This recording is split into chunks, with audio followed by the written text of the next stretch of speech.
sei que já passou, o tempo não parou, mas eu não consigo acreditar.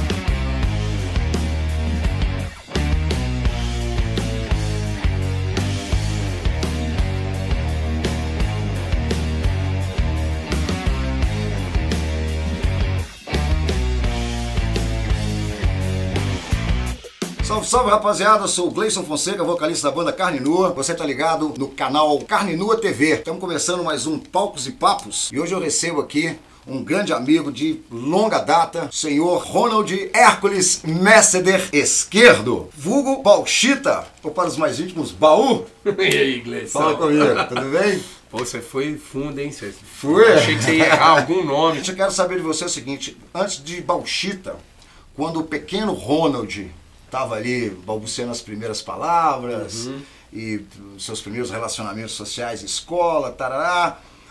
Como a música chegou na sua vida, assim? Cara, a música chegou na minha vida através do meu pai, né? E ele veio pra Belo Horizonte pra estudar Direito. E como ele tem um vozeirão, então ele foi cantar nas boates para pagar o curso dele, né? Uma coisa que eu aprendi muito com meu pai é que ele falava assim, cantor bom tem que ter uma voz forte.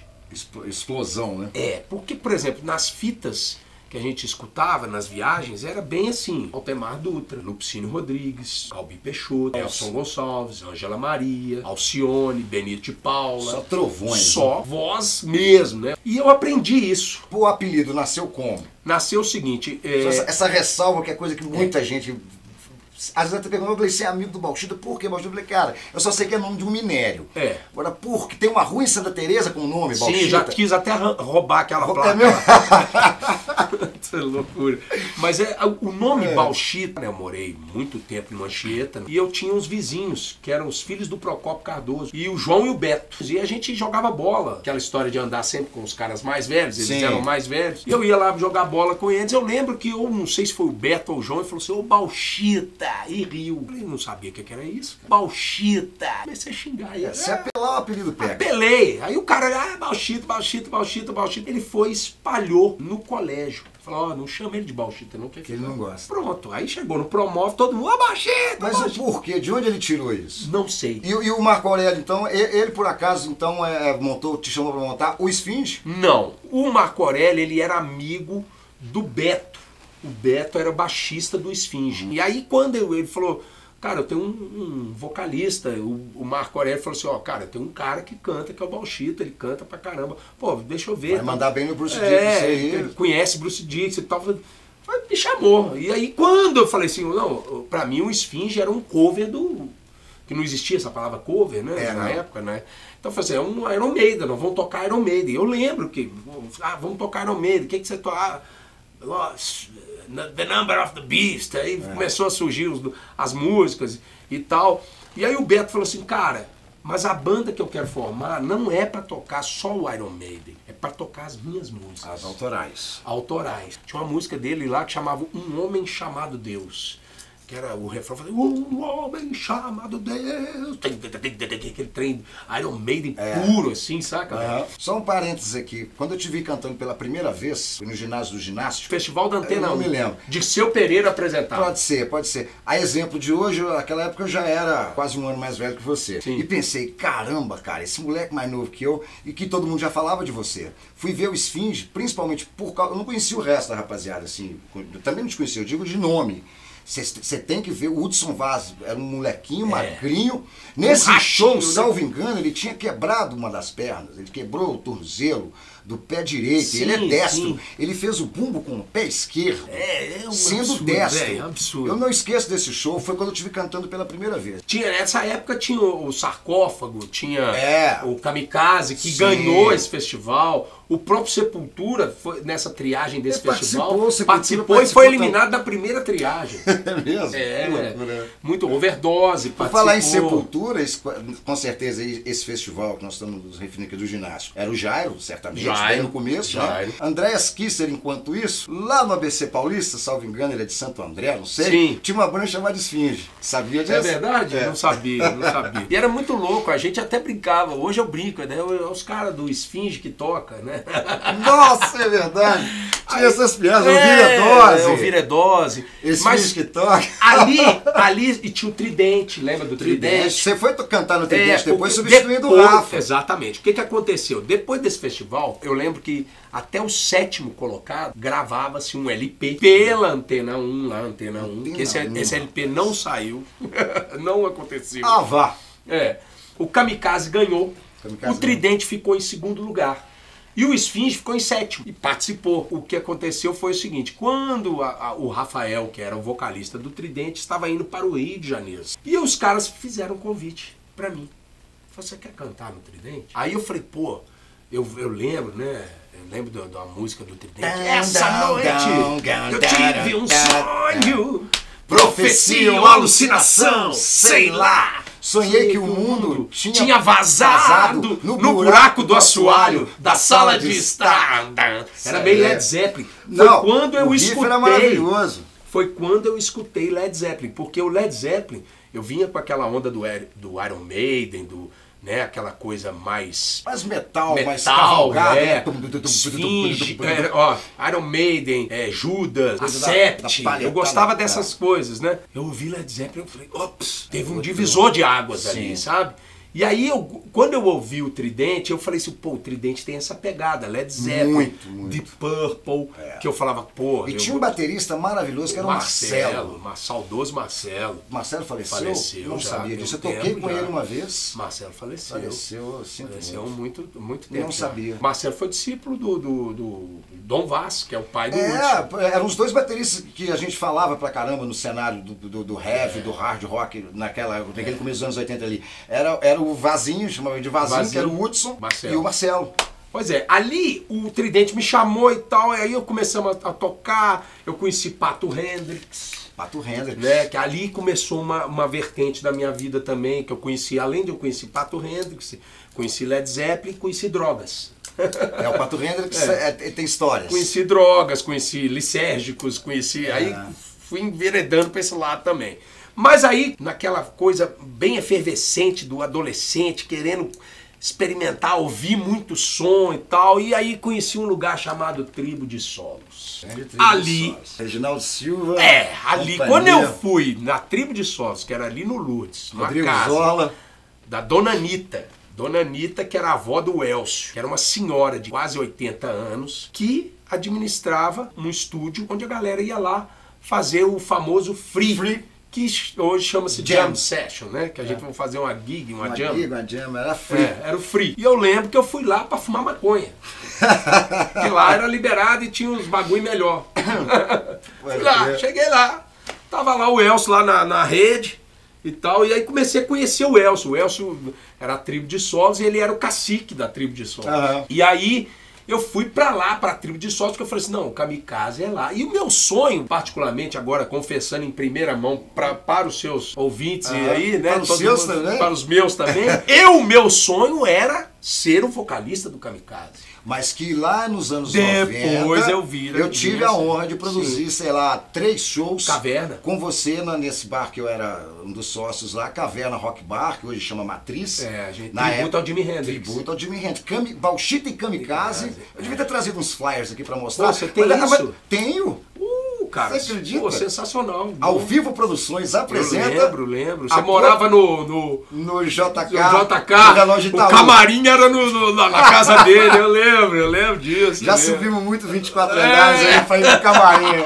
Vamos pro camarim, inglês. É só atravessar a Guajajaras e subir. O camarim ficava no 24º andar. Eu lembro que teve um show seu no Colégio Arnaldo, salvo engano, era o Reginaldo Silva, mas eu lembro da Aninha no baixo, que é uma coisa que chama atenção. Pô, uma mulher no baixo. Nessa época a gente fez muita coisa legal. Muita coisa legal. E no seu repertório, eu cheguei nesse show do Colégio Arnaldo, já tinha, sei lá, mais da metade do show, que eu vi poucas músicas, aí encerrou. E você veio até a grade conversar com pessoas que te chamavam, vem cá e tal, você deu autógrafo e tal, não sei o que lá. Foi a primeira vez que eu conversei com você na minha vida. Eu lembro direitinho, porque as coisas a gente não esquece. Claro que você não vai lembrar, tanta gente ali e tal. E eu lembro que eu te elogiei porque você tinha acabado, eu tava meio começando a me meter a querer cantar. Isso era... Sei. 90 e Guaraná de rolha, assim. Eu devo ter impressionado com esse timbre seu aí. Dos 80, não é coisa, mas eu não cantava, cara. Eu sempre trabalhava com produção, eu não sabia. Eu lembro, sim, você produziu o Easy Rider. É, exatamente. Mas isso foi um pouco antes, quando eu te vi nessa ocasião, porque você chegou na grade, eu aproveitei o ensejo ali, falei, cara, parabéns e tal, porque você tinha cantado, cara, foi a primeira vez que eu vi um homem fazer isso. Você cantou The Great Gig in the Sky. Sim. Quando eu te vi quando eu vi um homem cantando Clary Torrey, né, The Dark Side of the Moon. Eu fazia aquilo ali. Você fazia aquilo, você tinha ali, sei lá, que isso foi bem antes de Easy Rider, eu tava com 17, eu não tinha entrado pro exército ainda. Era 17 anos. Você devia ter 16. Foi quando eu comecei profissionalmente. Era a raiva que eu tinha, falou, esse cara é mais novo que eu, que droga. Eu tinha essa época. Cara, não, continuo sendo. Comecei aquilo ali, foi legal porque a onda do boteco, né? Porque quando o Censura Livre surgiu, ali depois a gente começou a tocar. Aí esse Colégio Jornal devia ser certamente o Censura Livre, né? Sim, talvez. Final Mas dos anos aí 80. a gente começou a tocar nos botecos e realmente o Guinho ele deu uma pirada, o Betinho começou a dar umas piradas também, e ficou meio que eu e a Aninha pela questão do relacionamento. Sim. E aí eu comecei a montar as bandas, eu conheci a Agência TAS. Sim. Quando eu conheci a Agência TAS, conheci Giló, Gilberto Diniz, conheci Mário Castelo, Alexandre Lopes, Eduardo Toledo. E aí eu vi que os caras eram muito bons. Aí conheci Mário, fiz uma amizade muito grande com o Mário, chamei o Mário pra tocar comigo. E o Reginaldo, e aí ali começou uma onda de blues, eu gostava de blues. Comecei a ouvir blues por conta até do Reginaldo, Steve Ray Vaughan, Jimi Hendrix, os King todos, né? E muito blues, e eu comecei a me alimentar desse som. E inclusive eu até queria chegar dessa relação sua com o blues, eu me lembro bem também de uma relação muito boa que você teve com o pessoal do Blues Etílicos, né? Sim. André Cristóvão, é isso? André Cristóvão, Blues Etílicos, Celso Blues Boy. Eu fui amigo do Celso Blues Boy de fechar boteco com ele aqui em Belo Horizonte. Celso Blues Boy, eu fiz 3 produções dele em Belo Horizonte. Pois Na terceira ele já tava assim, nós vamos pro hotel mesmo, deixa eu dormir lá na sua casa. Sensacional. Celso era uma figura simples, muito e às vezes insano demais, né? Porque às vezes você fala assim, mas o cara não para. Não, mas eu já peguei. Ele não tinha limite. Eu já peguei o Celso já numa fase mais. Eu peguei todas as fases do Celso. Eu conheci o Celso Blues Boy, que eu fui pro Rio de Janeiro, eu e o Alexandre Cabral. Sim, Alexandre Fomos pro Rio de Janeiro na casa do Anderson Heller, que era o tio da Cássia Heller. Até então a Cássia Heller não existia. Aí Anderson Heller, fui pra casa do Anderson Heller. Anderson Heller tinha uma voz grave, bullshit. E era a época de free jazz. Sim. E acabava o free jazz, a galera ia pro Jazz Mania fazer um som. Eu lembro que nessa época eu tava muito louco, a vibe muito doidona, assim, muita droga e tal. Eu fui pro show do Jazz Mania, muito louco. E cheguei lá, tava Robertinho Silva, era a moçada do jazz, né? Era a nata. Luiz Alves, uma galera, Dave Grusin, tecladista, só um nato. E eu lembro que eu tava, assim, louco. Como diria Lobão, mordendo brinco? Mordendo brinco, tava eu e o Anderson, assim, a gente tal. E aí teve uma hora que, nessa jam que tava rolando no Jazz Mania, o Robertinho Silva era o mentor dessa jam, ele falava, ó, galera, quem tiver aí pode subir. E né, eu lembro que até então eu não tive a ousadia de subir, porque era muito harmonicamente, as gigs que estavam, o som que estava rolando era muito quebradeira, muito, né, muita harmonia e tal. E teve uma hora que subiu um cara lá e pegou uma guitarra e começou a fazer um primeira, quarta e quinta ali. E eu olhei e perguntei pro... Um tempo mais 4x4. Perguntei pro Anderson, quem é esse cara aí? Ele falou assim, é o Celso Blues Boy, agora é sua vez, vai cantar. Eu falei, não, ele já sabia que eu gostava de blues, porque ele me conheceu eu gravando blues e dores. Esquece a vida antiga, na espelunca desses 12 bars. Aí eu lembro, cara, que ele falou, eu falei, não vou, não consigo. Ele falou, você vai. Foi e me empurrou, velho. No que ele me empurrou, eu lembro exatamente que eu olhei assim, tinha um casal de um pessoal mais velho, assim, um senhor e uma senhora, assim. Eu lembro que a hora que eu subi, assim, o senhor e a senhora fizeram assim, ó. Sabe quando coça a cabeça? Tipo assim, não vai prestar. O que esse menino vai fazer? E o próprio Celso Blues Boy olhou meio assim, atravessado. Cara, e era um momento assim, ou vai dar certo demais, ou vai dar muito errado e acabar minha carreira.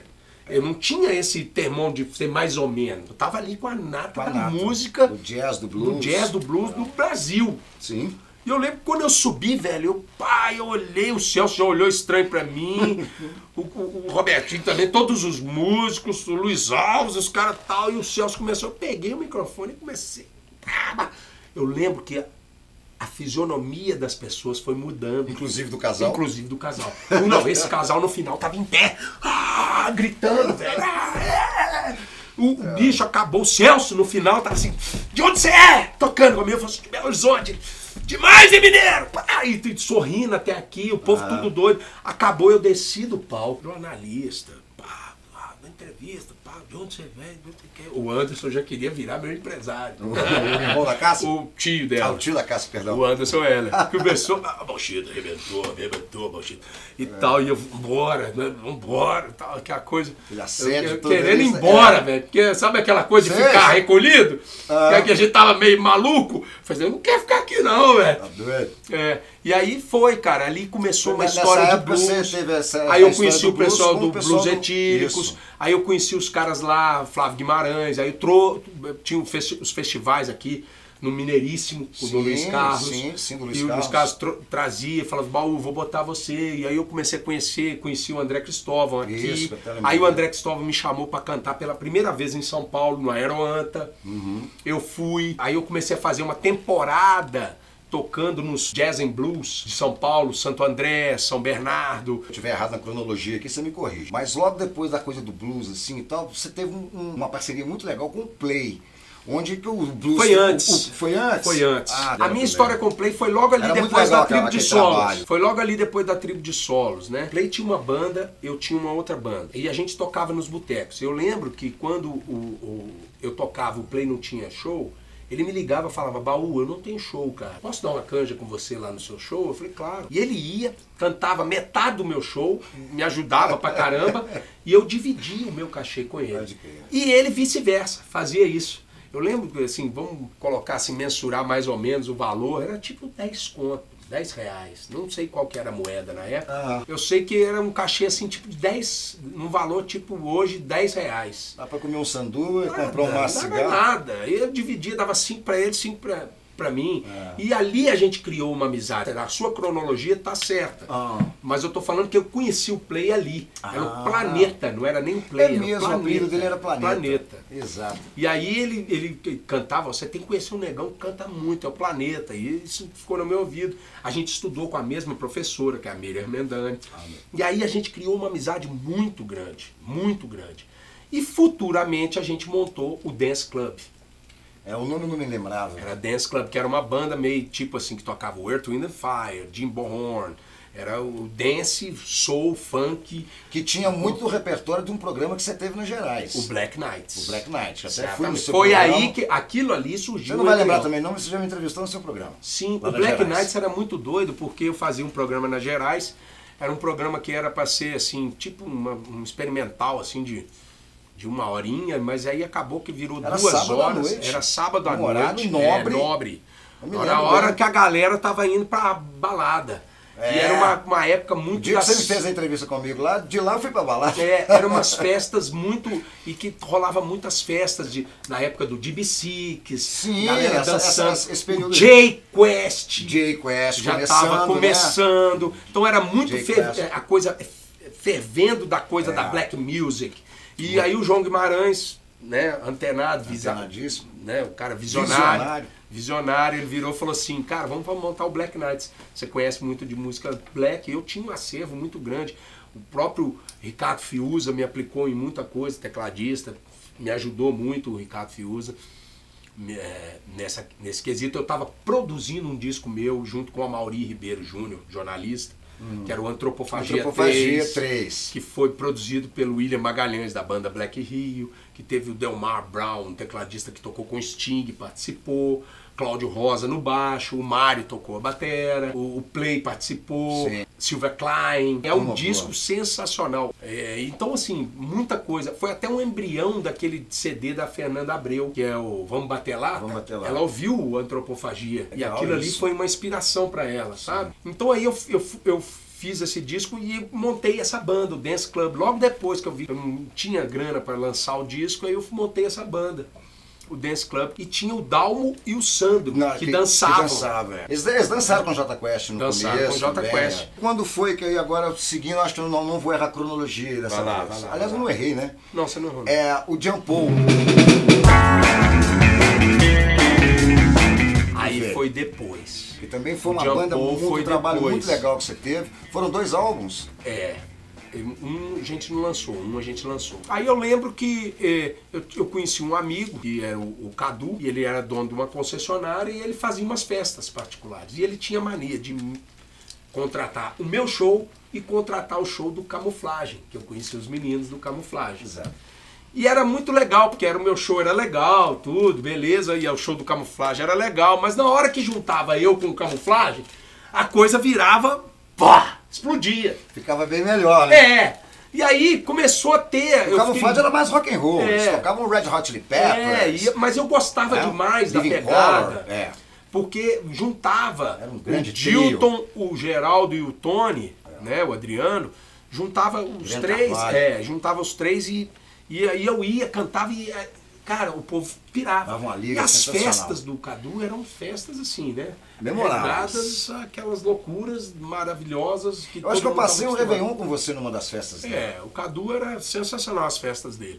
E aí começou a criar essa identidade, né? O Bauchita com camuflagem, Bauchita com camuflagem. E aí eu comecei a ficar muito amigo do Tony, de ir na casa dele, de ligar todo dia. E ele falou, cara, eu tenho umas músicas. E ele começou a me mostrar. As músicas, nossa. Ele começou a me mostrar as músicas dele. Bem. E aí, cara, eu falei, cara, vamos montar uma banda, nós aqui, tá, vamos. Que nome? A gente começou a brincar naquelas loucuras da casa dele lá. Imagina os nomes que não surgiram. Eu falei, cara, é uma jam, né? Bauchita e Camuflagem era uma jam. Aí eu falei, pô, jam. Aí eu falei assim, cara, vamos criar um nome, Jean Paul Gaultier. Paul. Onomatopeia de power. A coisa daquele do desenho. Do Batman, tipo. Do Batman. Paul! Exatamente. Aí, cara, começou a surgir as músicas, foi criando. Uma das músicas do Jean Paul é uma música do Samuel Rosa. Eu me lembro que vocês fizeram o lançamento dessa música, A Tela. Exatamente. A tela leva a tela atrás, invade o fundo por detrás. O Samuel cedeu e tocou com ela. E eu lembro que quem produziu o primeiro disco do Jean Paul foi o Haroldo Henrique, um empresário. Era o Marcelo de Paula, ex-baixista do Vina Lise. Né? A gente participou de um programa da MTV, tocamos muito no Sul, fizemos muitas coisas legais. Pincelando mais aqui sua carreira aqui, como é que foi aquela passagem, assim, eu creio eu que foi para esse convite, porque o cara sempre foi ele ali e tal, que é o nosso amigo lá, Sagrado Coração. Sagrado. Aquela participação sua também. Foi um disco inteiro que você gravou com o Sagrado? Fiz uma temporada grande. Diz que todos da terra, silfos e espíritos do mar, leva salamandras do fogo, ondinas sereias do mar. O Sagrado, ele deu um upgrade na minha carreira internacional, né? Porque o Marcos Viana, ele é internacional. Eu lembro que uma vez eu estava no estúdio do Sagrado Coração da Terra e o Marquinhos chegou todo empolgado, assim, com uma revista. Aí eu, deixa eu ver essa revista. Eu era o mais novo, sempre muito empolgado, porra louca. Peguei a revista, que isso, mano? Deixa eu ver. Hiperativo. Olhei a revista assim, tava tudo escrito, aquelas letrinhas japonesas, tudo assim. Eu falei, caramba, o que é isso aqui? E ele na capa. Aí falou assim, a revista do Japão que saiu, tal. Eu falei, que legal. Eu falei assim, abre aí na 5ª página. Aí a hora que abri, eu fui folheando assim, aí via Gênesis, 1,5 página. Não, se a revista é japonesa, você abriu ela assim. Fui abrindo a revista e ali tava assim, Gênesis, 1 página. Pink Floyd, 1 página. Sagrado Coração da Terra, 3 páginas. Caramba. E uma parte só com a minha foto, assim, tudo assim. Eu falei, cara, mas não eu entendo quero nada. saber o que ele tá falando. Ele falou, os caras estão te elogiando demais aqui. Que legal. E eu lembro, pra eu gravar, o Marquinhos fez esse convite, falou assim, cara, eu quero fazer você quer ser o vocalista do Sagrado? Eu falei, espera aí. Eu vinha do rock. Ele falou assim, eu já conhecia o Sagrado, muito relacionado com a música de Minas. Quando ele me chamou, eu perguntei pra ele, eu falei assim, tá. Ele falou assim, olha, eu quero que você seja meio Peter Gabriel. Eu falei, pô, legal demais, eu gostava de Peter Gabriel. Aí ele falou assim, eu quero te chamar pra você, mas eu quero cantar, que eu quero que você vai cantar assim. E começou a me dar umas orientações, eu fui. E a primeira pergunta que eu fiz pro Marquinhos Viana foi o seguinte, deixa eu te perguntar uma coisa, o Sagrado é o rock progressivo? Ele falou assim, rock progressivo. Eu falei assim, então tem uma palavra antes que chama-se rock, então tem que ter uma atitude rock. Porque vinha das cantoras, com todo respeito, Vanessa Falabella, que é uma baita de uma cantora, né? E outras cantoras, Paula Santoro, Aí, Paula Santoro passou por lá. Passou, vários cantoras, né? Era Nossa. muito... E eu fui talvez um dos primeiros homens, além do Marquinhos. Né? Depois veio o Pererê, foi... Né? Pererê também passou lá? Passou. Caramba, velho. Então teve outros vocais. Hoje tá a Mila Morim, né, que tá lá. Talvez eu tenha sido o primeiro homem, além do Marquinhos, a ser o frontman. Eu tive aula do inglês britânico, porque eu vinha do blues, e o blues é Mississippi, americano. Não, e bem caipira. Assim, você come as palavras. Então, por exemplo, Sweetwater, né? Mojo Water. Mojo Water. Era uma coisa mais nasal. E no sagrado era Sweet Water. Era uma coisa mais britânica. E eu tive aula. Caramba. De sotaque. Disso, precisei pra fazer. Então, assim, foi um trabalho que me deu... Assim, aí a gente fez muito show. São quantos discos que você gravou com? É o Grande Espírito. O Grande Espírito. Ele é antes do Flecha? Não, depois. Ele é depois do Flecha, né? Porque o Flecha tem essa coisa de novela que você falou. E o Flecha... É depois do Pantanal. O Sagrado Coração da Terra, pra mim, é uma das bandas mais sensacionais e um privilégio, uma gratidão muito grande ao Marquinhos. Foi uma escola. Uma escola. Que você trouxe pro você resto. tá louco. Pra gente começar a ensaiar nosso término aqui, porque a gente, como compositor e tal, gosta muito de ouvir a própria canção na voz de alguém. Sim. É muito louco isso. Ninguém, até a ocasião, tinha gravado nada meu. E daí eu falei, cara, e era uma música que eu tinha acabado de compor, que eu falei, cara, eu tô sem fôlego nisso aqui, por que eu tentei mudar? Não, mas Gleice, mas você já compôs assim, chama alguém. Falei, quem pra fazer isso? Te chamei pra fazer, nem sempre inocente, tem até o videoclipe, tá aqui no nosso canal, o videoclipe, E te chamei pra gravar aquilo lá, porque foi a maneira que eu tive pra, tipo assim, pô, alguém vai cantar uma música e tal. Você me chamou pra fazer um rap. Nem sempre sou inocente, posso aprender a te amar. Meu olhar soturno, esqueça, eu quero te conquistar. Me dou por inteiro, sou carne viva também. Posso ser seu abrigo, quero você, mais ninguém. Mas eu falei, pô, a gente ficou na melodia ali e tal. Daí onde eu quero chegar é o seguinte. E eu tenho uma música que agora de público aqui, o pessoal vai ver isso. E isso não será editado, isso vai ao ar. Você já me falou. Quero demais que você grave uma música nossa, que já está gravada. Enquanto você não vê. Enquanto você não vem.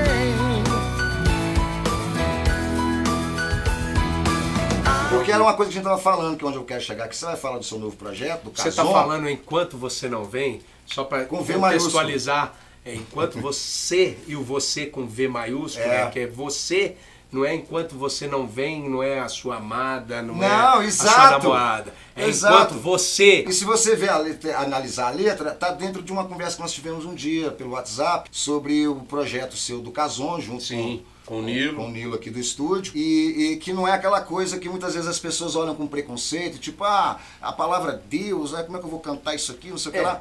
Mas que tá ali, tá implícito. A gente chama de subliminar. Subliminar. E eu quero que você me prometa. Não preciso prometer não, já topei. Que você vai gravar essa música. Eu já topei, não preciso prometer não, já topei. Eu me lembro que foi uma das últimas que minha mãe acompanhou de eu ter composto, assim, uma das últimas. E ela deve ter ficado muito orgulhosa dessa letra. Com certeza que sim. Com certeza. A história do Cason, só para resumir, é uma história que tem a ver com a minha conversão, né? Eu não tenho vergonha de falar isso, eu fui um cara completamente louco, depravado, maluco, drogado, arrogante, prepotente, orgulhoso, vaidoso, egocêntrico, e isso acaba destruindo a gente, porque a gente tem que entender que a coisa não é assim, pelo fato de eu ser cantor, na minha profissão. Eu gravei um disco cristão, que chama Novo de Novo, fiz um disco com produção do Cristiano Damasceno, eu tive uma transformação, fui liberto de droga, fui liberto de tudo. Eu fumava maconha, você sabe muito bem disso.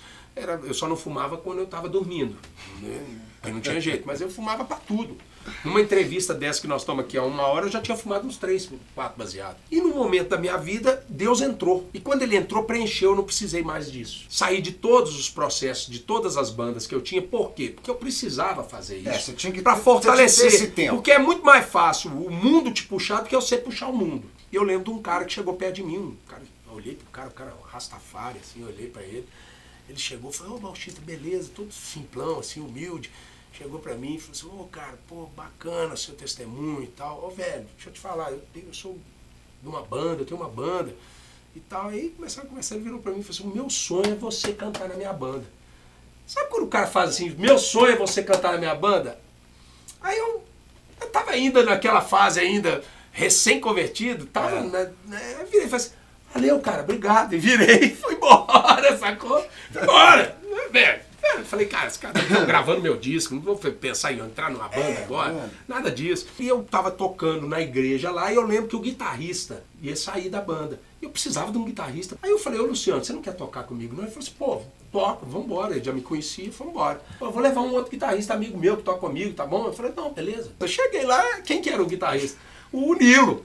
Aí eu falei, ah, beleza, eu lembrei do Nilo, falei, ah, legal, cara. Eu lembro que o Emerson, ele falou, baú, vou sair, não aguento mais. Aí o Nilo falou assim, eu conheço um baixista, chamou o Beto Sampaio. Aí o Juninho, tecladista, falou assim, vou sair também, baú. Fui no Nilo, no Luciano, falei assim, bicho, agora é tecladista. Vou chamar um tecladista aí. Falei assim, eu conheço o Marcelo Magno, um tecladista toca com a gente aí, chamou. Beleza, Fábio Lebrun, Marcelo Magno no teclado, Beto Sampaio no baixo, Nilo Santos na guitarra e Luciano Senna na guitarra e eu cantando. Vira o Nilo pra mim e falou assim, ó baú, você lembra daquela história lá do... Eu falei com você no primeiro, na primeira igreja que você deu testemunho, você falou que eu queria que você cantasse na minha banda? Sou eu. Aí eu falei assim, lembro. Caramba. Pois é, a minha banda é essa aqui, ó. Eu falei, ah! E aí ele me apresentou as músicas do Cazon. Aquela música do videoclipe, Tudo que precisa morrer. Tudo que precisa morrer. Assistam a esse clipe. É fantástico. Ouçam a música. Produção da esposa do Nilo, da Rafa. Sensacional. Um clipe, a música é sensacional. Olhando tudo, não te vejo, não te vejo. Tento fugir, mas sem saber. Cazon, sonho, se escreve com CH. Só que quando a gente ia pros eventos fazer, o povo chamava de Chazon. E não é Chazon. Aí eu falei, cara, vamos botar um K, porque nós estamos no Brasil. Já que a pronúncia liberdade poética, vamos botar. Mas significa sonho. Em hebraico? Em hebraico. Mas a história é o seguinte, eu faço o Rock Machine, que eu toco aí nos circuitos do rock, faço os covers. Eu tenho o meu projeto que eu vou fazer agora, que é que vai sair um projeto de lei, que é o Bauchita canta Cássia Eller. Ah, não, da Cássia Eller. Quando o segundo sol chegar para realinhar as órbitas dos planetas. Vou fazer 4 capitais e 6 interiores. Fazendo essas teatro, fazendo um espetáculo. Revivendo o trabalho da Cássia Eller. Exatamente, um espetáculo. Porque eu já te contei da história lá atrás, que nós estávamos contando aí, sobre o Anderson Heller, que aplicava a Cássia Eller nos meus blues. E que aí a Cássia, antes de ser o que ela foi e tudo, a maior cantora de rock pra mim, na minha opinião, do país, ele aplicava ela e ela falava muito bem de mim. E tem uma entrevista dela, da Rock News, do Guilherme. Tem um porquê aí, claro. Ela falava que ela gostava qual dos artistas que ela gostava em Belo Horizonte, em Minas Gerais. Sem te conhecer, assim, sem me conhecer pessoalmente. Ela falava assim, o Viludo Cotelê e o Bauchita, a força que ele tem para cantar. E eu conheci ela no Pop Rock Brasil. Um mês depois ela morreu. Sim. E eu chorei muito porque aquela coisa, né? A gente perde a oportunidade de falar para uma pessoa que a ama. Que a ama. Eu te amo. Eu também te amo. Então é isso, cara. Minha vida é essa, legal. Música. Ó, em resumo, os seus trabalhos atuais, além da noite, o Rock Machine, um abraço pro Léo Quintão, que passou pela Carne Nua. Sensacional. Segundo álbum com o Léo Quintão no baixo, te amo também. Pescocinho. Né, o Joca e o Vinícius Pessoa, beijo pra vocês dois também. Então tem o Rock Machine, o Cazon, trabalho maravilhoso aí. Tem a Cássia Eller. E esse projeto aí bacana da Cássia Eller. E esse é o Bauchita, com que eu falei aqui. E aí eu queria só pra fechar, porque sempre tem aquela historinha engraçada de estrada. Antigamente podia-se fazer showmício. O candidato para o qual você fazia o showmício era um candidato de um partido com menos poder aquisitivo, popularidade. E o cara que era o que competia com ele, numa praça pública, com um show de Zezé de Camargo e Luciano, o povo todo tava lá. Sim. E no seu show, o produtor, o cara que te contratou, que era o cabo eleitoral daquele candidato, falou pro seu produtor, avisa pra ele cantar uma música conhecida. Pô, você tava cantando música conhecida, mas pra gente, né? Pra aquele público ali de uma cidade do interior. Falou, Baú, Baú, Baú, canta uma coisa conhecida aí, porque o candidato aqui tá perdendo público aqui e tal. Você mandou a música do Ed Mota, é verdade? Eu não nasci pra trabalhar. O cara não foi eleito. Não foi eleito. Rapaziada, pra fechar com chave de ouro, você tá aí ligado no Carne Nua TV. Esse foi o Palcos e Papos com o grande Bauxita. Obrigado mais uma vez, valeu, querido. Deus abençoe. Todos os dados, todas as coisas vão estar aqui embaixo aqui para se inscrever no canal do Bauxita também. Queria agradecer aqui já ao Nilo e ao estúdio Casa Nova por nos ceder aqui o espaço. Ouçam o Cazon, assistam o Cazon aí no YouTube. E é isso. Um forte abraço e até o próximo. Valeu.